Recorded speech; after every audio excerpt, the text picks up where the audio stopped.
పెళ్ళైనా పండగైనా వేడుక ఏదైనా పట్టు చీరల ప్రత్యేక వేదిక వారాహి సిల్క్స్. ప్రస్తుతం నేను కనిగి నియోజకవర్గంలో ఉన్నాను అనమాట. కనిగి నియోజకవర్గంలో ఏ గడప గడపకు వెళ్ళినా కానీ ఉగ్ర నరసింహారెడ్డి నామస్వరం వినిపిస్తూనే ఉంటుంది. కనిగిరి మట్టి తల్లి ముద్దోడిన బిడ్డడో. ఉగ్ర నరసింహారెడ్డి గారు నమస్తే. ఫస్ట్ ఏం చెప్పాలనుకుంటున్నారు కనిగిరి ప్రజలకి? ఇంత పెద్ద విక్టరీ ఇచ్చారు మీకు. బేసిక్ గా కనిగిరి ప్రజలకు ఎప్పుడు నేను రుణపడి ఉంటాను. ముక్కు ఉగ్ర నరసింహారెడ్డి, ఇంటి పేరు ముక్క. అవును, ఈ ఉగ్ర అనేది ఎందుకు పెట్టాలనిపించింది మీ నాన్నగారికి? అసలు మా నాయనమ్మ పెట్టింది పేరు. నేను వస్తుంటే దర్శి నుంచి కనిగిరికి రెండు పక్కల ఎక్కడా కూడా కనీసం ఎటువంటి పంట కూడా ఏని భూములు ఖాళీగా మొత్తం బీడు పట్టిన భూములు తప్పితే ఏం కనిపించట్లేదు. ఇప్పటికీ ఆ వలసలు జరుగుతూనే ఉన్నాయా? అభివృద్ధి ఏమైనా ఉందా? అసలు నీరు సదుపాయం ఉందా ఇక్కడ? అసలు ఇటీవల 5 years అపోజిషన్ లో ఉన్నప్పుడు అసలు ఎక్కడున్నారు మన ఓటర్స్ ఏంటని చెప్పి స్టడీ చేస్తే 2,30,000 మందిలో దాదాపు 64,000 నుంచి 70,000 వరకు మైగ్రేట్ ఓటర్స్ ఉన్నారు. 2 లక్షల ఓటర్స్ లో 70,000 మంది బతుకు తెరువుకి రకరకాల ప్రాంతాలలో బతుకుతున్నారు అనమాట. ఏం చేస్తున్నారు ఇప్పుడు వరకు వచ్చిన నాయకులు, పార్టీలు? వలసపోయిన 70,000 మంది మళ్ళీ మీ కనిగిరి రావచ్చు అంటారు? ఇప్పుడు నేనున్నాను గుంటూరులో హాస్పిటల్ పెట్టుకున్నాను. ఒక రకంగా చెప్పాలంటే మీరు వలసపోయారు. మేము కాదు, దాదాపు ఇక్కడ ఉన్న ఎమ్మెల్యేస్ లో అందరూ దాదాపు పంచుకున్నారు. ఇప్పుడు ప్రజెంట్ చర్చ జరుగుతుంది ఏంటంటే ఈసారి గెలిచిన తర్వాత ఉగ్ర నరసింహారెడ్డి నియోజకవర్గంలో ఎవరికి అందుబాటులో ఉండడు. కేవలం ఆయన వ్యాపారాల మీద పెట్టిన శ్రద్ధ కనిగిరి డెవలప్మెంట్ మీద ఈసారి పెట్టలేకపోయాడు, విఫలమయ్యాడనే మాట గట్టి వినిపిస్తుంది ఈసారి. వాస్తవంగా చెప్పాలంటే నేను ఈ 8 రాజశేఖర రెడ్డి గారు, చంద్రబాబు నాయుడు గారి మధ్య చూసిన డిఫరెన్స్ అంటే ఏం చెప్తారు? ఎస్పెషల్లీ మీరు చంద్రబాబు నాయుడు గారు అనేది ఒక విజనరీ లీడర్. టీడీపీలో ఉన్నారని చెప్పొద్దు, వాస్తవాలు చెప్పండి. ఈరోజు నాకు ఇది కావాలన్నా అంటే కాంట్రాక్ట్ మిలిటరీ ఇది ఇచ్చేరా అంటే అది రాజశేఖర రెడ్డి గారి లైజ్ని. But Chandrababu Naidu rules, system. చాలా ఇంపార్టెంట్ శాఖలన్నీ కూడా డిప్యూటీ సీఎం పవన్ కళ్యాణ్ గారి దగ్గరే ఉన్నాయి. అపాయింట్మెంట్స్ ఇస్తున్నారా? ప్రాబ్లమ్స్ చెప్పుకుంటున్నారా? పనులు అవుతున్నాయా? ఇంకా అంత కాలేదనేదాన్ని మేము ఆమోదిస్తాం. అంటే ఓపెన్ గా అనుకుంటే కలవలేకపోయారు. ఇంకా కొంత ఇంకా ఇంటిమసీ డెవలప్ కావాలి. మేడం వచ్చేసరికి గ్యాస్ ఉంటుంది. గ్యాస్ స్టాండ్ ఎందుకు తీస్తున్న పరిచయం మీ ఇద్దరికి? మేడం అసలు అంటే మాది న్యూ సంబంధం. ఎవరు మంచి ఫ్రెండ్స్ రాజకీయ నాయకుల్లో, ముఖ్యంగా అంటే పార్టీలకు అతీతంగా చెప్పండి? దామోదర్ రాజనరసింహ, రేవంత్. మొన్న ఇటీవల కలిసాం, ఒక సందర్భం కలిస్తే ఏమని సంబోధించారు ఇంట్లోకి రాగానే? తను తెలంగాణ రౌడీ అని నేనంటాను, తను ఆంధ్ర రౌడీ అని నన్ను పిలుస్తాను. Hi, hello, welcome to Suman TV. నేను మీ రోషన్. సో ప్రస్తుతం నేను కనిగి నియోజకవర్గంలో ఉన్నాను అనమాట. కనిగి నియోజకవర్గంలో ఏ గడప గడపకు వెళ్ళినా కానీ ఉగ్ర నరసింహారెడ్డి నామస్వరం వినిపిస్తూనే ఉంటుంది. అది పార్టీ ఏదైనా పదవుల కోసం ఆశించిన మనిషి కాదు కాబట్టి ప్రతి ఒక్కరు కూడా ఉగ్ర నరసింహారెడ్డి అంటే మా ఇంటి మనిషి, మా ఇంట్లో అన్న, మా తమ్ముడు, మా కొడుకులాగా ఫీల్ అయ్యే జనం ఎంతో మంది ఉన్నారు. సో అలాంటి ఉగ్ర నరసింహారెడ్డి గారిని కెమెరా ముందుకి ఇంతవరకు ఎవరు తీసుకురాలేదు. చాలా ఇయర్స్ తర్వాత సుమన్ టీవీతో మాట్లాడటానికి ఆయన ఒప్పుకున్నారు. ఇంకెందుకు ఆలస్యం, మాట్లాడదాం ఉగ్ర నరసింహారెడ్డి గారితో. సో ఉగ్ర నరసింహారెడ్డి గారు నమస్తే. సో పేరులో ఉన్న ఉగ్రం మనిషిలో ఉండదు, అందుకనే కనిగిరి ప్రజలు వాళ్ళ గుండెల్లో పెట్టుకొని మిమ్మల్ని ఒక అన్నలా, తమ్ముళ్ళ, కొడుకులా భావిస్తున్నారు. ఫస్ట్ ఏం చెప్పాలనుకుంటున్నారు కనిగిరి ప్రజలకి? ఇంత పెద్ద విక్టరీ ఇచ్చారు మీకు చాలా ఇయర్స్ తర్వాత. అది బేసిక్ గా కనిగిరి ప్రజలకు ఎప్పుడు నేను రుణపడి ఉంటాను. ఎందుకంటే అతి సామాన్య కుటుంబం నుంచి వచ్చిన నన్ను 2 సార్లు ఎమ్మెల్యేగా వాళ్ళు గెలిపించటం అనేది నా పూర్వజన్మ సుకృతం. అదేవిధంగా ఈ ప్రాంతాన్ని డెవలప్ చేయాలనేది ఒక మెయిన్ కాన్సెప్ట్ నాకు. అది తప్ప ఏదో ఎమ్మెల్యే కావాలనే కోరిక కన్నా కూడా ఎక్కువగా ఈ వెనకబడ్డ ప్రాంతాన్ని ఏదో విధంగా డెవలప్ చేయాలని ఒక ఆచరణతో ఉన్నాం. 2009లో నుంచి 14 వరకు సంతృప్తిగా పనిచేయటం జరిగింది. అదేవిధంగా ఇప్పుడు వచ్చిన ఈ 8 నెలల్లో కూడా మా చేతనైన విధంగా కనిగిరి ప్రజల సేవకే నా జీవితం అంకితం చేశానని తెలియజేస్తాను. ఓకే. సో ముక్కు ఉగ్ర నరసింహారెడ్డి, ఇంటి పేరు ముక్క. అవునండి. ఈ ఉగ్ర అనేది ఎందుకు పెట్టాలనిపించింది మీ నాన్నగారికి? అంటే అసలు మా నాయనమ్మ పెట్టింది ఇది పేరు. ఆ. ఇంట్లో మేము నరసింహస్వామి ఎలవెల్పు మా దేవుడు. ఆ. సో మా తాతగారి పేరు నర్సిరెడ్డి, మా నాన్నగారి పేరు నరసారెడ్డి, ఉమ్. మా మూడో బాబాయ్ పేరు బాల నరసారెడ్డి, నాలుగో వెంకట నరసింహారెడ్డి, ఉమ్. మా అన్నగారి పేరు నరసింహారెడ్డి. ఇట్లా ఉన్నప్పుడు ఈ క్లాసిఫికేషన్ లో కొద్దిగా చిన్నప్పటి నుంచి కొద్దిగా గొడవ చేస్తుంటామని మా నాయనమ్మ ఉమ్. ఉగ్ర నరసింహుడు అని అప్పుడు పేరు పెట్టింది. సో అది ఉగ్ర నరసింహారెడ్డి లాగా. కనిపించింది. సో చాలా తక్కువ మందికి తెలుసు మనిషి ఎలా ఉంటాడు అనేది. కానీ ఉగ్ర నరసింహారెడ్డి అనే ఒక పేరు అయితే రెండు తెలుగు రాష్ట్రాల్లో ఒక బ్రాండ్ అని చెప్పుకోవచ్చు.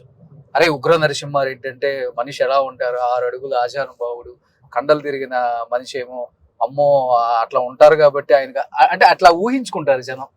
చూడండి ఎంత సింపుల్ గా ఉన్నాడు ఆయన. బేసిక్ గా ఏముందంటే ఈ సినిమాల్లో ఈ పేరు టైటిల్ కూడా ఉంది కాబట్టి కొద్దిగా ఎక్కువ ఫోకస్ అయింది. ప్లస్ ఉగ్ర నరసింహుడు అంటే అదొక నేమ్, అంటే ఆ దేవుడు ఉగ్ర రూపం అనేటప్పుడు భయం కాబట్టి ఆ పేరు చెప్పగానే పెద్ద 7 అడుగులు ఉండి ఇంత పెద్ద మీసాలు ఆజాన బావుడేమో అనుకుంటాడు. తీరా మన విగ్రహం చూసిన తర్వాత ఎత్తున అని చెప్పి. కానీ ఉగ్ర నరసింహారెడ్డి గారు అంటే కనిగిరి అంటేనే వలస ప్రాంతం అనే పేరు అప్పటి నుంచి ఇప్పటికి వినపడుతూనే ఉంది. కనిగిరిలో మనం బతకలేవురా బాబు, ఈ ప్రాంతంలో ఎందుకు పుట్టాము, ఈ ప్రాంతంలో పుట్టకుండా ఉంటే బాగుండేది కదా, ఇంకో జన్మంటూ ఉంటే కనిగిరిలో పుట్టకూడదు అనుకునే రోజులు చూసాము.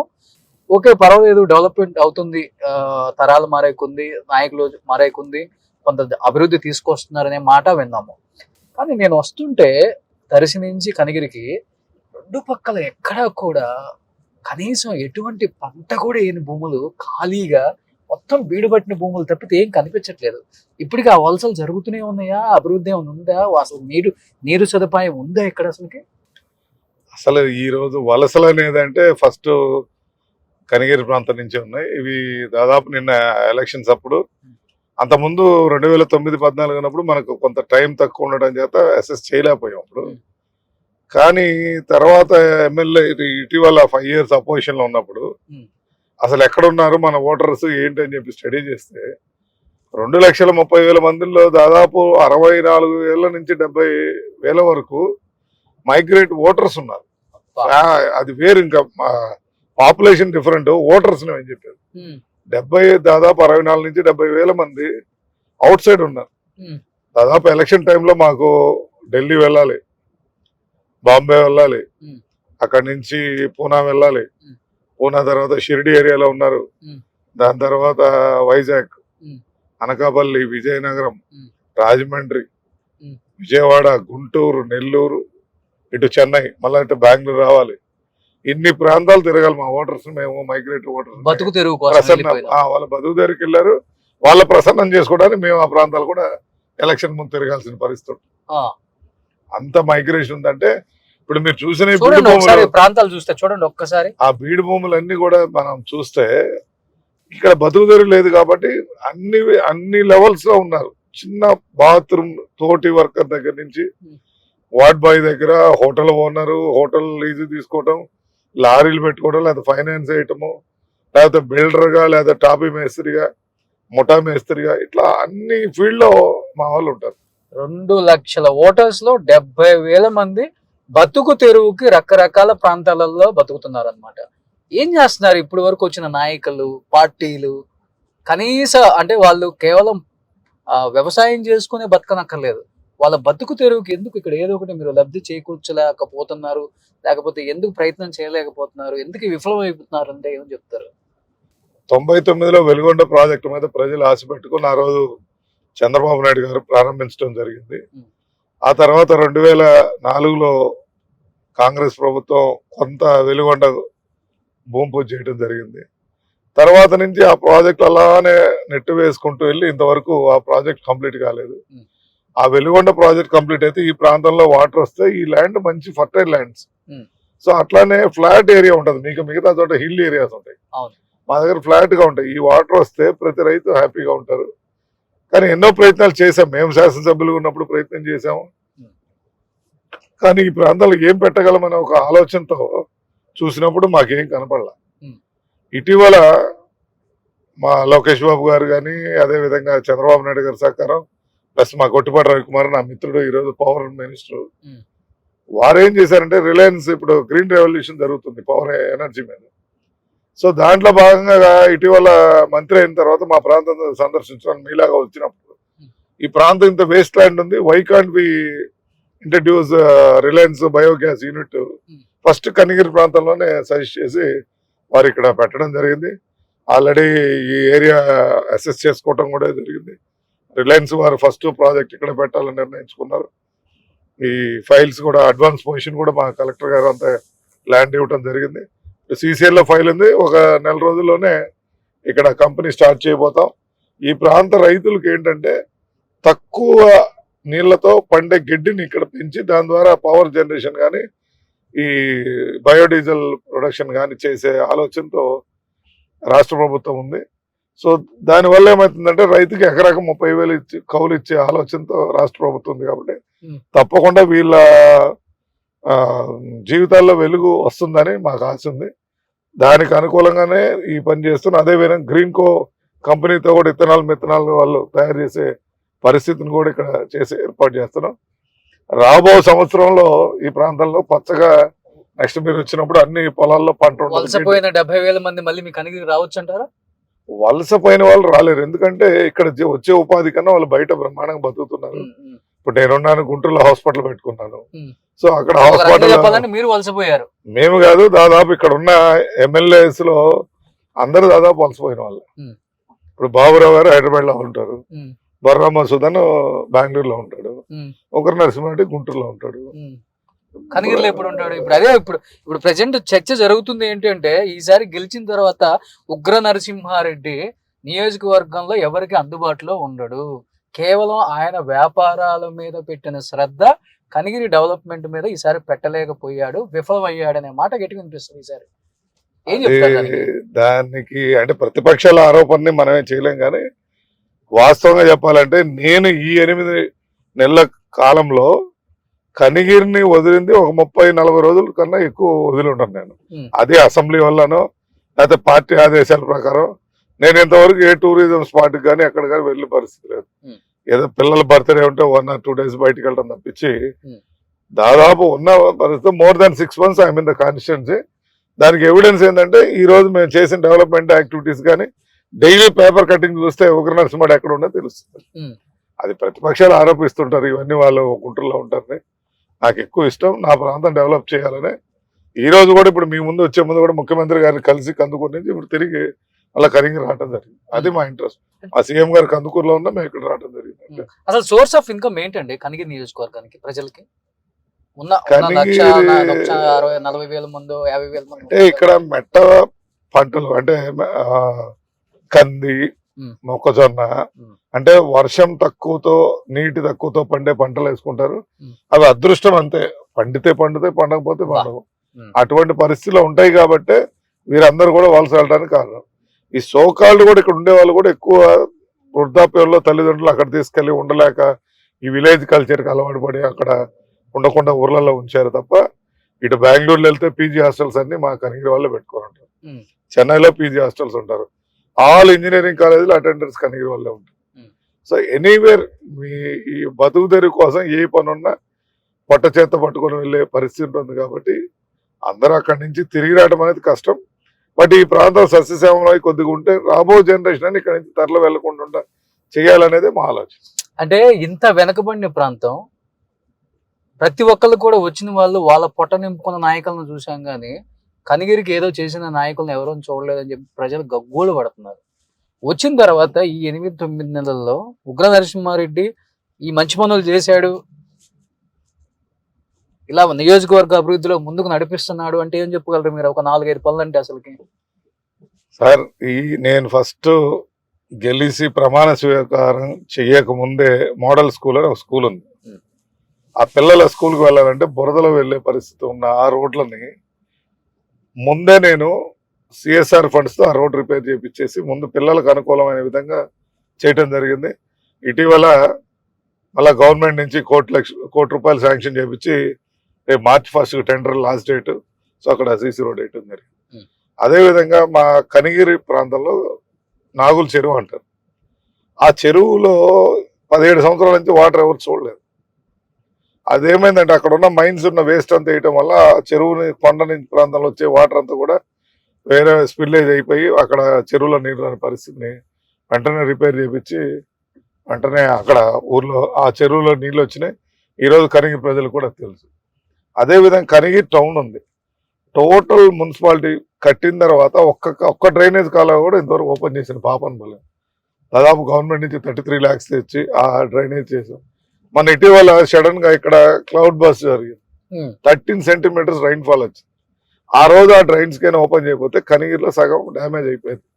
కమర్షియల్ కానీ పబ్లిక్ కానీ ఆ వాటర్ వెళ్ళక దాదాపు 5 అడుగులు 6 అడుగులు నీళ్ళలో ఉండాల్సిన పరిస్థితి నుంచి ప్రజలను కాపాడాం. దాదాపు 8 to 9 years నుంచి బైపాస్ రోడ్డు పెండింగ్ ఉంది. నేను వచ్చిన వెంటనే రైతులు కన్విన్స్ చేసి గవర్నమెంట్తో పోట్లాడి రైతుల డబ్బులు రైతులకు ఇప్పించి వర్క్ కాకుండా వర్క్ మొదలు పెట్టించి ఈరోజు ఒక 3 months లో ఆ బైపాస్ రోడ్డు మీరు చెప్పండి 9 years నుంచి ఆయన పోయిన ప్రాజెక్ట్ని స్టార్ట్ చేయించడం. మరి అదేవిధంగా ఓవి రోడ్ అని ఉంది, ఓళ్ళపాలెం వేమలపాట. అది గతంలో వేసిన కాంట్రాక్టర్ పని చేయకుండా దానికి వెనక్కి వెళ్ళాలని పరిస్థితి వస్తే అసలు అది దాదాపు 36 kilometers నా నియోజకవర్గం ఉంటే వర్క్ చేయలేదు వాళ్ళు. దాన్ని విజిలెన్స్కి పెట్టి మినిస్టర్ గారితో మాట్లాడి సీఎం గారితో మాట్లాడి కోర్టుకు వేసి 60 కోట్ల వర్క్ని 90 కోట్లు ఫైన్ వేయించి తిరిగి ఆ వర్క్ ప్రారంభించడం ఈరోజు జరుగుతా ఉంది. అంటే ఇవన్నీ కాదు, ఇప్పుడు ఈ ఏరియా ఇప్పుడు మీరు ఏదైతే భైరవకొండ వెళ్తున్నారో ఈ ప్రాంతంలో వీళ్ళందరూ ఇప్పుడు ఈ ఎంక్రోచ్మెంట్స్ కూడా వీళ్ళు వెకేట్ చేయమండి. ఇప్పుడు ఇతనున్నాడు ఆ రోడ్ మార్కింగ్ చేస్తే కొట్టనివ్వలేదు. అదేనా కేఎల్ ఈ రోడ్డు మీనింగ్ ఏంటి అంటే ఈ రోడ్స్ ఎంక్రోచ్మెంట్ లో పోతుంది. ఇప్పుడు అక్కడ రోడ్ మార్కింగ్ ఉంది చూడండి, ఆ ముందు కూడా రో 4 ఆ రైతులందరినీ కూడా మేము కన్విన్స్ చేసి అయినా ఇది మనకు అవసరము, స్టేట్ క్యాపిటల్ ఇది రోడ్డు బాగుంటే మనం ఇన్ఫ్రాస్ట్రక్చర్ డెవలప్ అయితే మన ఊర్లు బాగుపడతాయని వాళ్ళు కన్విన్స్ చేయడం కూడా జరుగుతాం. ఇవన్నీ కూడా ఏంటంటే డెవలప్మెంట్ మీద ఆస్పెక్ట్. అదే విధంగా ఈరోజు ముఖ్యమంత్రి గారితో కొట్లాడి దాదాపు నడికుడి కాళహస్తి లైన్కు డబ్బులు రావాలి. అది గత 4-5 సంవత్సరాలు పెండింగ్ పెడితే ఆ రైతులు గగ్గోలు పెడుతూ ఉన్నారు. ఈరోజు నిన్ననే వాళ్ళ అకౌంట్కి 12,56,00,000 రూపాయలు వాళ్ళ అకౌంట్కి వేయడం జరిగింది. ఈరోజు railway line Nadikudi Kalahasti line Kanigiri నుంచి పామూరు వరకు వేగవంతంగా పని జరిగితే నెక్స్ట్ ఆగస్టుకి మా కనిగిరి ప్రాంత వాసులు హైదరాబాద్ కానీ గుంటూరు కానీ రైలు పోయే వసతి ఏర్పడి ఇట్లా ప్రతి యాంగిల్లో మేము ఫోకస్ చేస్తూ వస్తాం. అట్లా డ్రింకింగ్ వాటర్ ఇప్పుడు జల్ జీవన్ మిషన్ ద్వారా ఓ ప్రాజెక్ట్ చేస్తున్నాం. ఉన్న రామతీర్థం జలాశయంలో డ్రింకింగ్ వాటర్ని తీసుకురావాలని ఇంకో ఆలోచన. అదేవిధంగా త్రిబుల్ ఐటీ మీద ఫోకసింగ్ చేసి ఇమీడియట్గా త్రిబుల్ ఐటీ గ్రాంట్స్ ఇవ్వమని చెప్పి లోకేష్ గారికి ఇప్పటికీ 3 సార్లు లెటర్లు ఇవ్వడం జరిగింది. ఈ రోజు ఉదయం కూడా ముఖ్యమంత్రి గారితో మాట్లాడడం జరిగింది. రేపు బడ్జెట్లో రివైజ్ ఎస్టిమేట్ వేసి అది పెడదాం. అది గతంలోనే శాంక్షన్ అయింది, రాష్ట్ర విభజన అప్పుడు వచ్చింది. ఒంగోలు ఇస్తే ఒంగోలు ప్లేస్ లేదని రిజెక్ట్ చేస్తే అది కనిగిరి వచ్చింది. ఆ కనిగిరి వచ్చిన ప్రాజెక్టులు అదే విధంగా తెలుగుదేశం ప్రభుత్వం నెగ్లెక్ట్ చేసి అది కట్టకుండా పోస్ట్పోన్ చేస్తే ఇప్పుడు తిరిగి దాన్ని మళ్ళీ ఇప్పుడు ప్రారంభించడం ప్రయత్నం చేస్తాం. ఈ విధంగా ఈ ప్రాంతం టూరిజం ఇప్పుడు మీరు పోయే రోడ్స్ ఇవన్నీ కూడా గతంలో ఆగిపోయినాయి. ఇప్పుడు అన్ని కూడా పునః ప్రారంభించి ప్రజలకు మేలు చేసి ఈ ప్రాంత అభివృద్ధి చేయాలనేది మాకు. ఒక రకంగా చెప్పాలంటే రోడ్లు ఒక్కటే బాగున్నాయి కనిగిరికి వస్తుంటే నాకైతే. ప్రస్తుతం ఉన్న దాంట్లో ఇక్కడ ఉన్న బెటర్ థింగ్ ఉంది. ఈరోజు గవర్నమెంట్ హాస్పిటల్ మీరు విజిట్ చేస్తారు, ఇప్పుడు ఈవినింగ్ వెళ్ళేటప్పుడు చూడండి. ఒక గవర్నమెంట్ హాస్పిటల్ రాష్ట్ర స్థాయిలో ఎక్కడ లేని విధంగా కార్పొరేట్ హాస్పిటల్ లాగా తీర్చిదిద్ది గతంలో సంవత్సరానికి 10 ఆపరేషన్లు జరిగే దగ్గర నుంచి జరుగుతూ ఉండేవి. అటువంటిది ఈరోజు 30 రోజుల్లో 30 ఆపరేషన్లు చేసిన పరిస్థితి కనిగిరి హాస్పిటల్. అంటే ఇప్పుడు కాంగ్రెస్ గవర్నమెంట్ లో రాజశేఖర రెడ్డి గారిని చూశారు, టీడీపీలో చంద్రబాబు నాయుడు గారిని చూశారు. ఇద్దరు ముఖ్యమంత్రులతో పనిచేసిన గొప్ప అవకాశం ఇలాంటి కొంతమందికి దక్కిందని చెప్పుకోవచ్చు. ఏం చెప్తారు రాజశేఖర రెడ్డి గారు చంద్రబాబు నాయుడు గారి మధ్య చూసిన డిఫరెన్స్ అంటే ఏం చెప్తారు? ఎస్పెషల్లీ మీరు చంద్రబాబు నాయుడు గారు అనేది ఒక visionary leader, you can't compare. తన నేచర్ వేరు, తిన్ నేచర్ వేరు. టీడీపీలో ఉన్నారని చెప్పొద్దు, వాస్తవాలు చెప్పండి. నేను టీడీపీలో ఉన్నారా దాంట్లో ఉన్నారని చెప్పండి. ఒక ఫోకస్డ్ గా ఒక టెక్నికల్ గా గవర్నమెంట్ నుంచి ఏ విధంగా ప్రాజెక్ట్స్ తెచ్చుకోవాలి, ఏ విధంగా చెయ్యాలి అనేది దీని ప్లాన్ చంద్రబాబు నాయుడు గారి ఆలోచన. అది రాజశేఖర రెడ్డి గారు జనరస్ గా ఉంటారు. Hmm. అది రూల్స్ ఇదనేది కాదు, తనకు నచ్చిన వ్యక్తి ఇది కావాలంటే చేసుకోమా అని చెప్పి రాజీ చేయటం ఓకే ఒక సిస్టమేటిక్ అంటే, బట్ జనరస్ గా పబ్లిక్ అండి. కానీ మా చంద్రబాబు నాయుడు గారు ఏంటంటే రూల్ ఉండాలి, Hmm. దానికి ఎలిజిబిలిటీ అన్ని క్రైటీరియాస్ ఉంటేనే తను చేయటం అనేది ఉంటుంది. Hmm. ఇద్దరు అతను పొలిటీషియన్, ఇతను good administrator. Hmm. Chandrababu Naidu గారి వల్ల రాష్ట్రానికి మేలు జరగటం 100% ఉపయోగం ఉంటుంది అనేది మా ఆలోచన. అంటే మోర్ దెన్ పొలిటీషియన్, ఒక ఫ్యామిలీ మెంబర్ లాగా అటాచ్ అయ్యి కొన్ని మెమరబుల్ మూమెంట్స్ చాలా మంది లీడ్ చేసుకున్నారు రాజశేఖర రెడ్డి గారితో. అలా ఉగ్ర నరసింహారెడ్డి గారికి ఏమైనా ఆ రాజశేఖర రెడ్డి గారితో ఉన్న అనుబంధం అంటే ఒకటి అసలు మర్చిపోలేదంటే ఏమని చెప్తారు అసలు? అంటే రాజశేఖర రెడ్డి గారు మాకేమైందంటే ఒక 3 months పీరియడ్ లో ఉన్నారు మేము ఎమ్మెల్యే అయిన తర్వాత. వారు సడన్ గా హెలికాప్టర్ లో మరణించే ముందు వాస్తవంగా నా టికెట్ వచ్చేసి ఢిల్లీ రాహుల్ గాంధీ గారు ఇవ్వటం జరిగింది. ఫస్ట్ లో వారిని కాదని తెచ్చుకున్నామన్న కొంత గ్యాప్ ఉంది.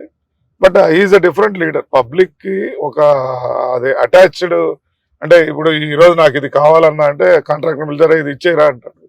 అదే అతనికి ఉన్న మనసు, పబ్లిక్ ని ఆకర్షించుకునే శక్తి అతనిది ఎక్కువగా ఉంటుంది. అది రాజశేఖర రెడ్డి గారి లైజ్ని. But Chandrababu Naidu rules system ఒక పద్ధతిలో వెళ్ళాలండి. అదే విధంగా ఒక ఐడియల్ లీడర్ గా ఉంటారు. ఏమని పిలుస్తారు రాజశేఖర రెడ్డి గారు మిమ్మల్ని? ఉగ్రుడు అని పిలుస్తారు. ఉగ్రుడు అంటారా? సో చంద్రబాబు నాయుడు గారు ఉగ్ర నరసింహారెడ్డి గారు అని పిలుస్తారు. తనకి ఇది పద్ధతి అదే ఉంది. He owns the person, he has the limitation is వీళ్ళిద్దరి మధ్య. ఓకే, ఇప్పటికైనా ఉగ్ర నరసింహారెడ్డి గారు అని పిలుస్తారు ఓకే చంద్రబాబు. అదే రాజశేఖర రెడ్డి ఏదో ఉగ్రుడు అని పిలుస్తారు. That is the difference. మీ చిన్నబాబు?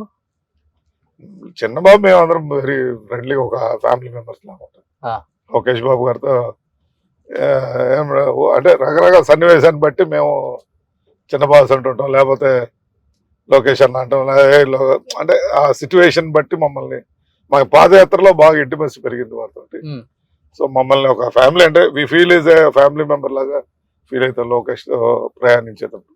అంటే ఇప్పుడు టీడీపీ కూడా అంత చిన్నబాబు ఆధ్వర్యంలో నడుస్తుంది, చిన్నబాబు డైరెక్షన్ లోనే నడుస్తుంది, చిన్నబాబు కనుసైగల్లోనే నాయకులు పనిచేస్తున్నారు అనే మాటకి ఏం చెప్తారు మీరు? చిన్న బాస్ అనే లోకేష్ బాబు గారు మా మంత్రి, ఆయన ముఖ్యమంత్రి చంద్రబాబు నాయుడు గారే వ్యవహరిస్తారు. ఇవన్నీ కొట్టి పారేస్తూ ఉంటారు. కాకపోతే ఏమైందంటే డిస్కస్ చేస్తూ ఉంటారు. డాడీ ఇది కాదన్నప్పుడు ఒక ఇంటరాక్షన్, కొన్ని సందర్భాల్లో ఇంటర్ఫీన్ అవుతారు. ఈజ్ మెచ్యూర్డ్ గా ఈ పాదయాత్ర టైంలో వారికి గతం కన్నా కూడా సామాన్యుడు కష్టాలు, ఎవరు ఎట్లా ఉంటున్నారు, ఏ పరిస్థితి నుంచి ఏం జరిగిందని చెప్పేసి అవన్నీ తెలుసు. కాబట్టి ఇప్పుడు మా దగ్గర ఉంది, నిన్న రైల్వే దాని డబ్బులు కావాలి, పెద్ద ఆయన లేడు అన్న ఈ లెటర్ ఉందన్నాడు. ఆయన వెంటనే చీఫ్ సెక్రటరీ గారు చెప్పడం జరిగింది. గతంలో చంద్రబాబు నాయుడు గారి మీటింగ్ లో ఈ విధంగా మినిట్స్ లో పెట్టారంట, అమౌంట్ ఎందుకు రిలీజ్ కాలేదు పర్సూ చేయమని చెప్పారు. సిఎస్ గారు వెంటనే చెక్ చేసి దాని చిన్న డిలే ఉంది, వెంటనే చెప్పారు. నేను 4 days లో, నేను 4th కలిసాను, నిన్న 15th నిన్న amount deposit. That is the variation. అంటే చాలా ఇంపార్టెంట్ శాఖలన్నీ కూడా డిప్యూటీ సీఎం పవన్ కళ్యాణ్ గారి దగ్గరే ఉన్నాయి. ముఖ్యంగా మీలాంటి రూరల్ ఏరియాస్ కు సంబంధించిన నియోజకవర్గాలు మొత్తం కూడా పట్టు ఆయన దగ్గరే ఉంది. అపాయింట్మెంట్స్ ఇస్తున్నారా, ప్రాబ్లమ్స్ చెప్పుకుంటున్నారా, పనులు అవుతున్నాయా? ఆయనతో ఉన్న మీ అనుబంధం అంటే ఏమని చెప్తారు మరి?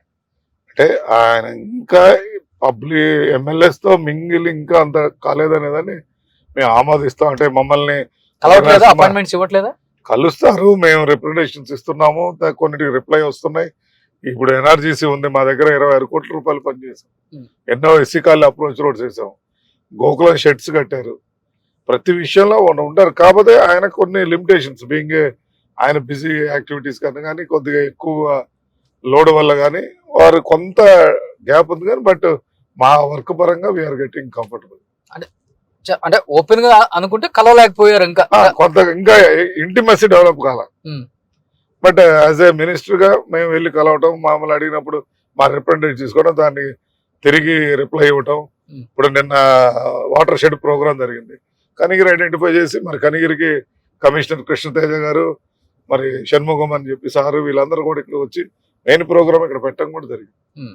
సో ఈ హ్యాజ్ ఏ ఐడియా దీని, కానీ బట్ ఇంటిమసీ డెవలప్ కాలేదు ఒకటే. ఓకే, సో అంటే అన్ని ప్రాంతాల మీద పట్టు అయితే వచ్చింది. డెఫినెట్ గా వారు బేస్ లెవెల్ ఏం జరుగుతుందో ఆ ఫీడ్బ్యాక్ తీసుకొని పనిచేయాలి. ఈరోజు గోకులం షెడ్ అనేది పెద్ద ఉత్సవం. అది అంటే దర్ ఇస్ నాట్ వేరే కొనకల్. ఏం చదువుకున్నారు ఉగ్ర నరసింహారెడ్డి గారు మీరు? నేను ఎంబీబీఎస్ ఎంబీబీఎస్. సో ఎంబీబీఎస్ తోనే ఆపేసారా నెక్స్ట్ మళ్ళీ? ఎంబీబీఎస్ అపోలోలో హాస్పిటల్ అడ్మినిస్ట్రేషన్ జాయిన్ అయ్యాను. ఆ. తర్వాత హాస్పిటల్ కట్టుకొని గుంటూరులో Amaravati institute of medical science and hospital start చేయాలి. ఓకే. సో మేడం వచ్చేసరికి గ్యాస్ట్రాంటాలజిస్ట్ గ్యాస్ట్రాంట్. మేడం పేరు? డాక్టర్ కవిత.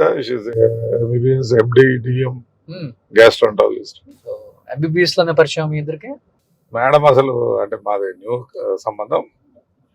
నేను ఎంబీబీఎస్ లోనే అక్కడ దావణగిరి నేను చదివింది. మేడం గుంటూరు మెరిట్ స్టూడెంట్, మేము Davanagere donation candidates. So families వాళ్ళు మంచి కుటుంబాలని మా వాళ్ళు అక్కడ మేము గుంటూరులో ఉంటున్నాం కదా. అప్పుడు డాక్టర్ చదువుకున్న అమ్మాయి కావాలని మా ఫాదర్ ఏదో ఫ్రెండ్స్ ద్వారా ప్రపోజల్ వచ్చింది. సో లవ్ కమ్ అరేంజ్ అని చెప్పుకోవచ్చు. లవ్ ఏం లేదు, madam arranged, then became love. Okay. చాలా తక్కువ మంది తెలుసు అనమాట ఇది. సో పిల్లలు ఏం చేస్తున్నారు ఇప్పుడు? ఇద్దరు అండి. పాప మెడిసిన్ ఫైనల్ ఇయర్ ఎగ్జామ్ ఇచ్చింది. పాప కూడా ఎంబీబీఎస్. బాబు బీబీఏ హైదరాబాద్ చదువుతున్నాడు. చెప్పాలంటే ప్రకాశం జిల్లాలో చాలా మంది డాక్టర్స్ ఉన్నారు, పొలిటీషియన్స్. బుచ్చిపల్లి శివప్రసాద్ రెడ్డి ఎంబీబీఎస్, మరి గుట్టుపాటి లక్ష్మి, తర్వాత ఉగ్ర నరసింహారెడ్డి గారు ఎంబీబీఎస్ అని చాలా తక్కువ మంది తెలుసు. ఎంబీబీఎస్ చదివి రన్నింగ్ హాస్పిటల్ సిన్స్ 22 years. ఆయన హాస్పిటల్ ఉందేమో డాక్టర్ చాలా మంది తక్కువ. ఎప్పుడైనా అసలు సెటస్కోప్ పెట్టి లేకపోతే ఇంజక్షన్ ఇవ్వడం ఎప్పుడు చేశారండి? చేయలేదు. ఏంటి అడ్మినిస్ట్రేషన్ చూస్తూ ఉంటాను. స్టార్టింగ్ లో నేను అడిగేది. స్టార్టింగ్ లో కూడా ఫస్ట్ నుంచి నేను అడ్మినిస్ట్రేషన్ వింగ్ లోనే ఉండేవాడిని. ఎప్పుడు ట్రీట్మెంట్ చేయాలి. ఒక కోవిడ్ టైంలోనే కొద్దిగా పని చేశాను. మేడం కి సపోర్ట్. అప్పుడు డాక్టర్స్ అందరూ పానిక్ అయ్యి ఎస్కేప్ అయ్యారు కదా. ఆ టైంలో ఏం చేసామంటే మనం తనకు సపోర్టివ్ గా ఈ కౌన్సిలింగ్ పాటు అడ్మినిస్ట్రేషన్ అంటే అక్కడ కొద్దిగా పేషెంట్లకి కాన్ఫిడెన్స్ లెవెల్ పెంచడానికి కౌన్సిలింగ్ వెళ్తుండేవాడిని. ఆ చదువుకున్న ఎంబీబీఎస్ అప్పుడే వాడడం తర్వాత ఇప్పుడు వాడు. సో ఎన్ని bedded hospital? Amaravati 100 bedded hospital. 100 bedded since 22 years we are running. Okay. So madam కూడా ఫేమస్ గ్యాస్ట్రాంటాలజిస్ట్. అండ్ అదర్ మా దగ్గర డాక్టర్ వేమూరి రామ్ తారక్ నాథ్ అని న్యూరాలజిస్ట్ ఫేమస్, ఏషియాలోనే బెస్ట్ డాక్టర్. ఓకే. అట్లానే మా Guntur professor garu doctor YVS Rao garu general medicine. Okay. Doctor Phanibhushan psychiatrist. Indraprasad అని అమర్నాథ్ గారు ముందు ఉండేవాళ్ళు. తర్వాత ఇంద్రప్రసాద్, శివయ్య గారు ఈ నీ రీప్లేస్మెంట్ సర్జన్స్. ఓకే.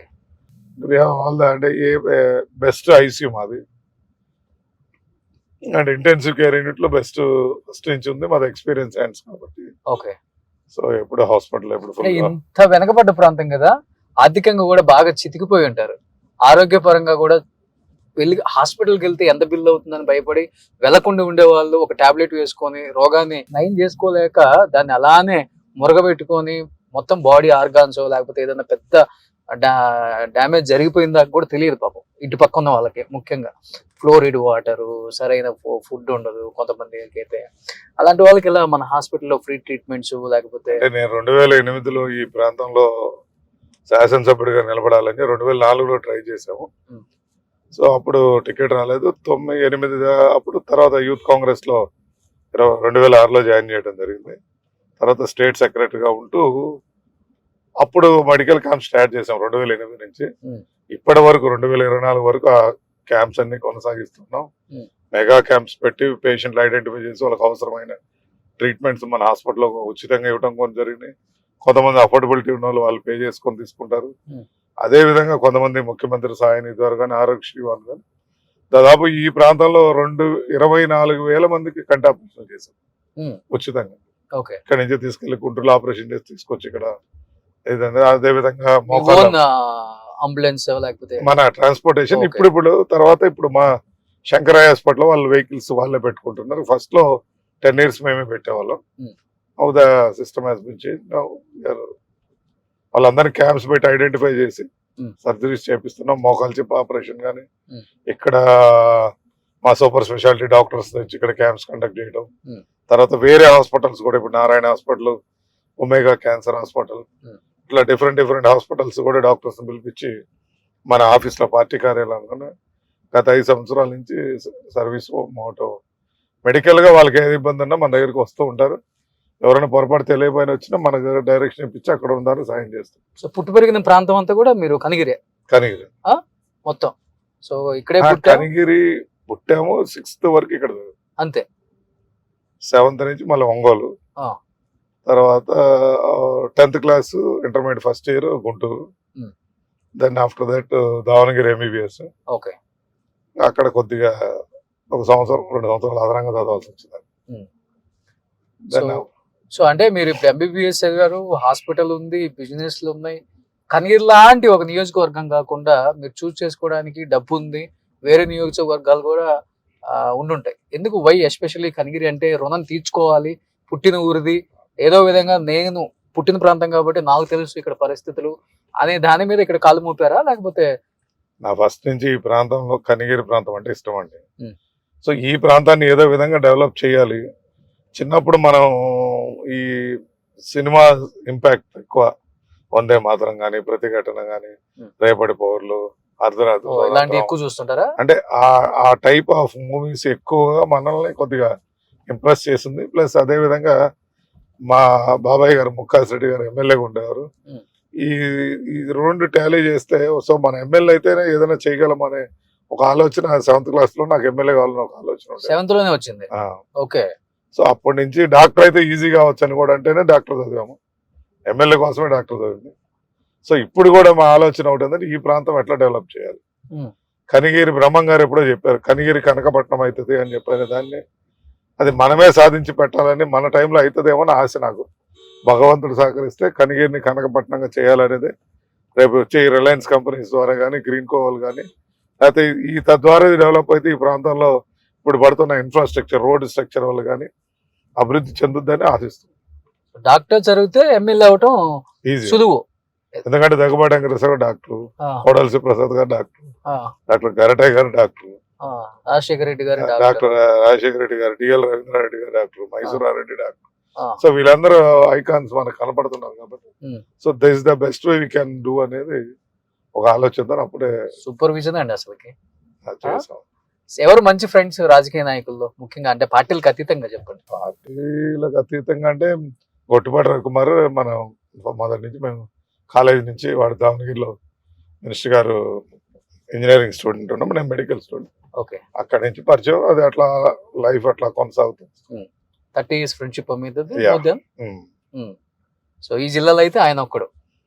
అలానే కదా నాకు అందరూ కోమటిరెడ్డి వెంకరెడ్డి గారు కానీ, ఇప్పుడు దామోదర రాజనరసింహ, రేవంత్ ఉన్న సర్కిల్ ఎవరితో ఫ్రెండ్షిప్. రేవంత్ రెడ్డి గారు కూడా. రేవంత్ అపోజిషన్, మేము రూలింగ్ కాబట్టి బాగా గొడవ చేస్తూ ఉండేవాళ్ళం ఫ్రెండ్స్. మొన్న ఇటీవల కలిసాం, ఒక సందర్భం కలిస్తే వారిని వే ఆఫ్ రిసీవింగ్ చూసిన తర్వాత ఎంత స్థాయికి వెళ్ళినా ఒదిగి ఉన్నాడు. So Revanth is best leader అని ఫీల్ నా మనసుకు అనిపించింది. నన్ను అడిగాడు ఏమని సంబోధించారు ఇంట్లోకి రాగానే. అన్న అప్పుడు కూడా మేము అంటే తను తెలంగాణ రౌడీ అని నేనంటాను, తను ఆంధ్ర రౌడీ అని నన్ను పిలుస్తుంటాను. అంటే ఫ్రెండ్లీగా ఇద్దరు రౌడీ చేశాను. ముఖ్యమంత్రి గారుగా నమస్తే పెడితే ఏ ఉగ్రుడు అని ఆయన కూడా బుధం తట్టి ఇద్దరం కలిసి సెక్యూరిటీ అంతా దించేసి ఆయన వెహికల్ లోనే ప్రయాణించడం జరిగింది. అక్కడ బిషప్ గారు చనిపోతే అక్కడికి వెళ్ళి నివాళులు అర్పించి మళ్ళీ వారితో ఆయన ఫుట్బాల్ కోర్టు తీసుకెళ్లి, సో ఈ స్పెండ్ 4 hours టైం. ముఖ్యమంత్రి అంత సమయం మాకు వెచ్చించిన నేను heed not change being also CM అని చాలా హ్యాపీ ఫీలింగ్. ఓకే. సో ఎప్పుడు ఎలా ఉన్నారు అలానే ఉన్నారు, అప్పుడు ఎలా ఉన్నారు? నాకైతే I felt like that one. మేమిద్దరం ఒక ఫ్రెండ్స్ లానే మాట్లాడు. సూపర్. అలా ఉన్నప్పుడే కదా నాయకుడు అయ్యేది. సో డెఫినెట్ గా నేను అడిగారు కూడా ఆయన, అరే నేను ఇట్లా ఉంటున్నాను సింపుల్ గా, కొంతమంది తెలంగాణలో ఇష్టపడటం లేదంటే, లేదన్నా మన స్టైల్ లోనే మనం ఉండాలి, ఇంకోటి ఫాలో కాకూడదు ఆయన అడ్వైజ్ కూడా ఉంటుంది. సూపర్. సుమన్ టీవీలో మీ పర్సనల్ అండ్ బిజినెస్ ప్రమోషన్స్ కోసం కింది నెంబర్ కి కాంటాక్ట్ చేయండి.